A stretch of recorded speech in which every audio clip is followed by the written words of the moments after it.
guys! Welcome to my vlog! Did you know what is cyber citizen? But before we tackle that, let us define first what is cyberspace. Cyberspace allows users to share information, interact, swap ideas, play games, engage in discussions or social forums. It also conducts business and create initiative media, among many other activities.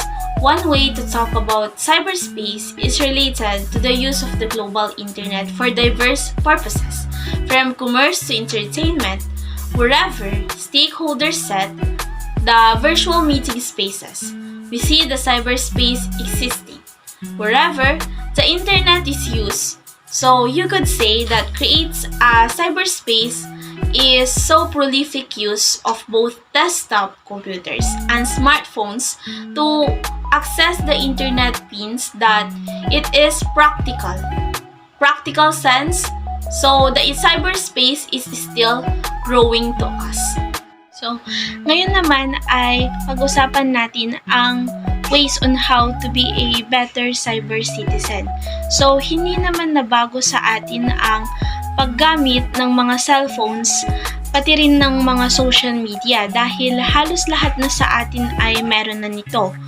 Subalit, dapat ay alamin din natin ang mga dapat nating isaalang-alang, hindi na natin iisa-isahin o ipapaliwanag ang mga ito, bagkus ay magpapakita na lamang ako ng ilang mga word o mga salita na may kinalaman sa cyber citizen. So, ang una na rito ay ang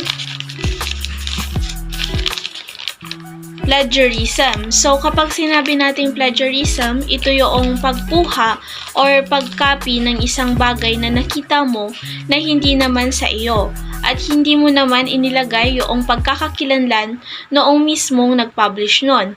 Dapat ay alamin yung mga dapat iwasan at mga dapat na kunin o i-copy sa internet. Huwag yung basta-bastang nagka-copy-paste or kung umaas tayo o nag-copy ay sa kanya na iyon.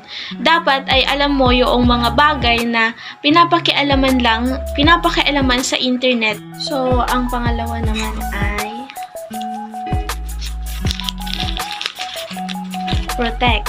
So, kailangan ay pinoprotektahan mo yung social media mo. Dapat ay hindi ka nagtitiwala sa mga ibang tao. At dapat ay hindi ka basta-basta nagbubukas ng mga link na kailangan na binubuksan doon sa Facebook or sa kahit na anong apps dahil maaari ma-hack yung account mo. So, bilang isang huwarang cyber citizen, dapat ay sinasaalang-alang mo yung mga password mo. Dapat isinasaalang mo iyon na private, sa'yo lang. Hindi mo pwedeng i-share sa ibang tao. So, dahil kadalasan sa mga pinapanood, 'di ba? Yun yung nagiging dahilan kung bakit sila minsan na hihingan ng pera, kung bakit sila na napapahamak dahil minsan hindi nila iniisip na yung taong iyon ay maaaring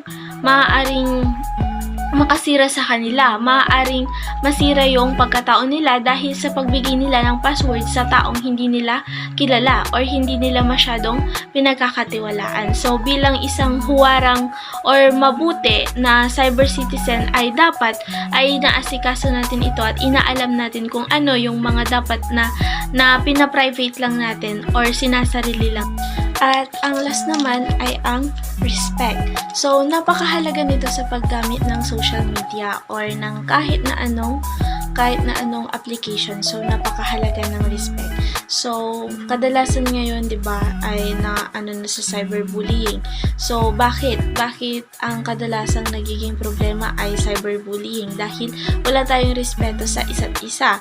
Walang respeto yung mga gumagamit ng social media. So, dapat kahit na matanda man yan or bata, dapat ay kung ano yung pakikitungo natin sa personal ay dapat ganun din yung pakikitungo natin sa sa internet. Dahil kung magiging mabuti or magiging maganda ang pakikitungo natin sa internet ay magiging maayos din ang daluyan ng komunikasyon. So magiging maayos ang pakikipag-usap mo sa ibang tao. At kapag lahat ng tao ay ganon ang mindset, ay walang magiging problema pagdating sa paggawa ng walang magiging problema sa pagiging cyber citizen ng bawat isa sa atin or paggamit ng social media sa atin. So, yun lang and thank you for watching. Bye-bye!